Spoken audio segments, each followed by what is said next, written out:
Hello and welcome to this episode where we're going to look at another slightly unusual microphone. And the one that I've got for you today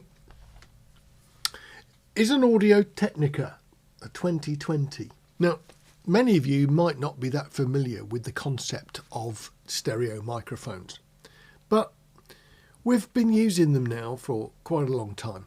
And typically people use two microphones and then choose a technique that works best on the sound source that they're after. I mean, maybe it's something big, orchestras, choirs, maybe it's something small that's got width, a piano, in some circumstances even a guitar. But the idea is you need to get left and right information so that the image appears in the right place. I mean, if you point one at a guitar, well, I think most of us know that what comes out of a sound hole is sort of a round, quite mellow, boomy sound. And what comes from the fingerboard is all those finger noises where you sort of scratch the strings or where the frets are actually making noises. A much brighter, more percussive sort of sound. And on something like a Spanish style guitar, the differences between the left and the right are quite extreme, really. The body has got a very warm, round sound. You've got the treble coming from the left hand of the player, and if you put a pair of headphones on, you could sort of imagine that your head is pretty much where the microphone was. A very unusual sort of perspective to the sound.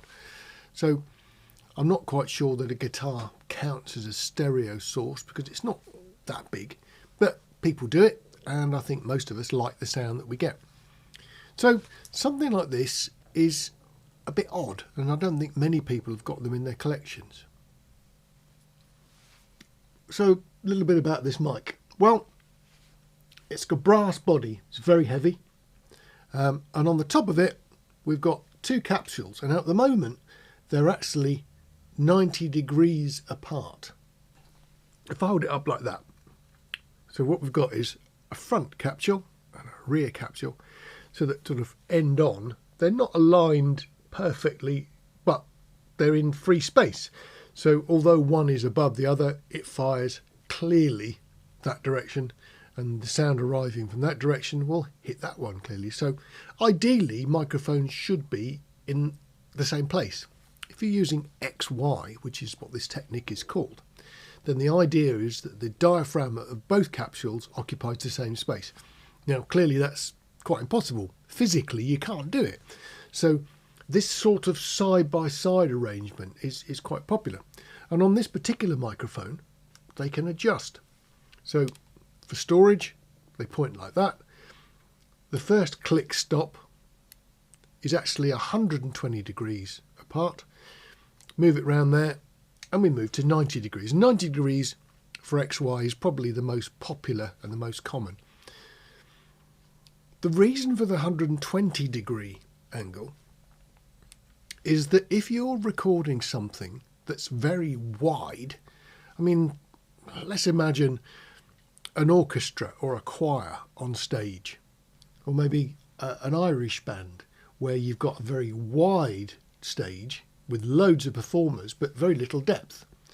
Well, the snag is 90 degrees means that the people at the extremes get missed. If we move to 120 degrees, then realistically what we're doing is we're aiming more at the far side, but it also introduces a sort of hole in the middle. Anybody who's end on this way is not really being picked up particularly well by either of those two capsules. But that's how the system works. So normally, set them to 90 degrees and away we go.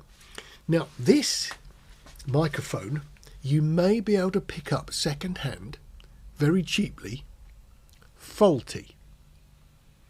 But they're not faulty. This microphone is a bit odd because normally, if you look at a microphone that's got an XLR on the end, you just grab your nearest cable, you stuff it in, and it works. Not with this microphone, it doesn't. This mic is unbalanced and uses the XLR connector in a very unusual way. So despite having the 3 usual pins, pin 1 is ground exactly as normal, but then the other 2 pins carry an unbalanced left and an unbalanced right, which makes no difference at all to the cable and things you use. You can use perfectly standard XLR cables. But if you actually plug into the end of it, you're sort of getting the positive output from both channels, and so it doesn't work. And the other thing is, this microphone does contain a warning in the manual that please don't plug it into phantom power. Now, if you plug phantom power into this microphone, there is a really good chance you're going to damage it. I'm one of those people that doesn't believe very much that phantom power damages microphones sort of when you plug them into the wrong ones. And most of my phantom devices here in the studio here and the other studio I've got, the phantom's turned on all the time. I never bothered to turn it off. You get a bit of a click when you plug it in if you've been silly enough to leave the fader up. But realistically, phantom doesn't damage microphones. I've never had that problem in over 50 years worth of using mics. Not so with this one. If you plug phantom into here, you're stuffing 48 volts up a spout where it doesn't like it. Oddly, it is quite happy with low voltage powering. You know, if you've got some portable devices, they usually supply about 5 volts and it's sort of superimposed on the input signal, and the microphone uses that for power. That doesn't bother this. It won't run on it, but it won't upset it, and the manual makes that quite clear.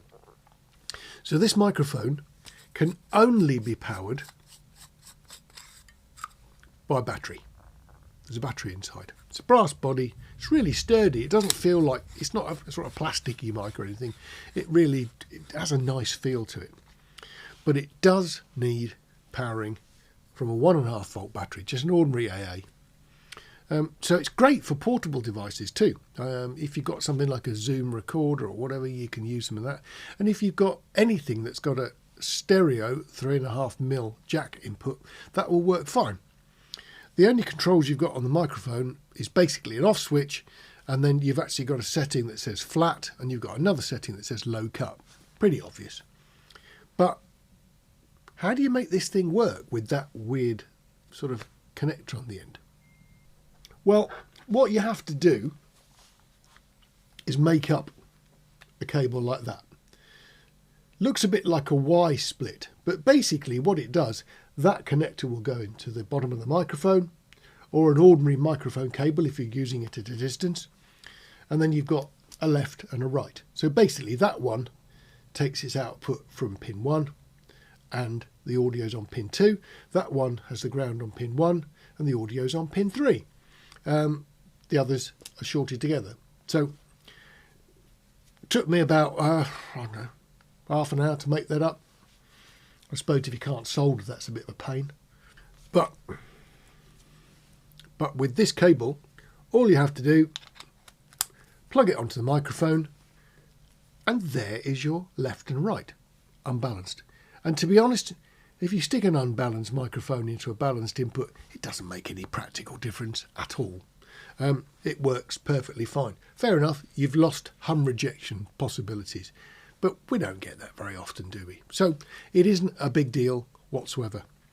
But that's what we've actually got. So I suppose what we ought to do is have a listen, see what you think.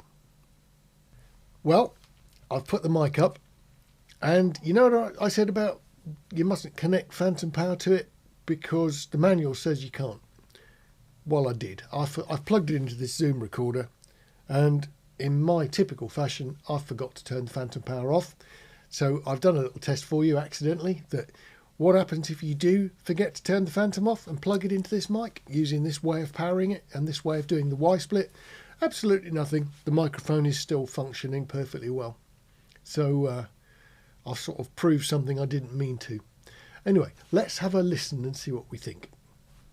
So, what have we got? Well, I've set the mic up with the 90-degree pattern, and it's that far from my mouth at the moment. So let's switch from the SM7B that we're listening to now, and we'll go to the Audio Tech. So now we're on the Audio Tech. Now this is a bit odd, isn't it? Because I'm talking to you at that distance on two mic capsules that are actually neither facing my mouth. So what we've actually got is, you know, one's going over that shoulder, one's going over that shoulder. But I like to test mics with voices because, you know, you hear my voice and you know what it sounds like. And you can hear the sort of tonal sort of quality that microphones have. Usually warm and mellow or bright and harsh, you know, any of those.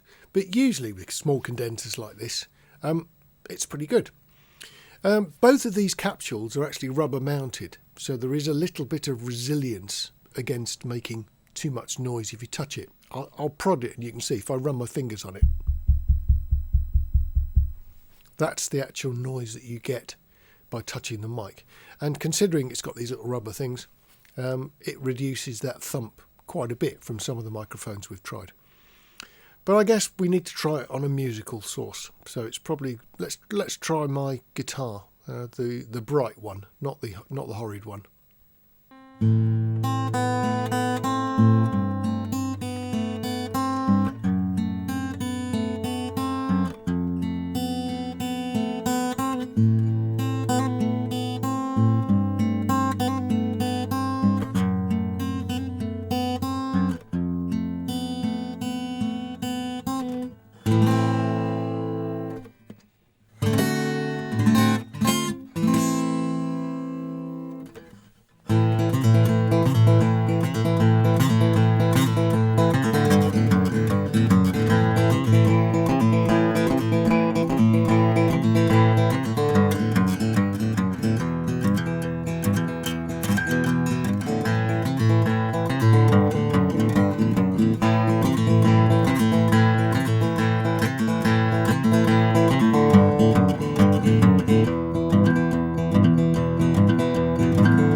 What I did there, as I was playing, I moved around. So hopefully, especially if you're listening to headphones, you can hear the effect of moving this mic about. It's quite a nice microphone. But remember, I bought this one because it was advertised as faulty. And because I'd had one a few years back, I thought, I bet it's not. So if you look on the usual sources, eBay and the others, if you see anybody selling one of these things that is marked as, you know, faulty or doesn't seem to work or, you know, don't have the facility to test. Oh yeah, that's the right one, isn't it? If you see one for like silly money, faulty, the chances are it's not. And all it is they don't have one of these Y-splitter leads. It's probably got lost. They plug it into an ordinary mic input, hear a very weird sound and think, oh God, it's horrible, isn't it? So worth a look out for because these are rather nice microphones. So there we go. Audio Technica 2022. Worth looking for. Anyway, I'll see you on the next video. Take care. Look after yourselves.